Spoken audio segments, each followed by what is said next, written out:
तो देखिए दोस्तों, चिकन अच्छी तरह से फ्राई हो रहा है। देखिए तेल छूट रहा है। जब तेल निकलने लगता है तो समझ जाइए अच्छी तरह से फ्राई हो गया है। और देखिए लेग पीस क्या ही मस्त लग रहा है दोस्तों। और चिकन का कलर देख सकते हैं आप, काफ़ी एकदम मस्त लग रहा है। देखिए अच्छी तरह से फ्राई हो रहा है। इधर इसे ढक ढक के धीमी आंच में फ्राई करेंगे।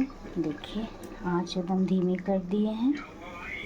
और इधर से देखिए पुलाव में पानी डाल दिए हैं। अब इसमें 2-3 सीटी लगा देंगे। पुलाव मेरा बन के रेडी हो जाएगा।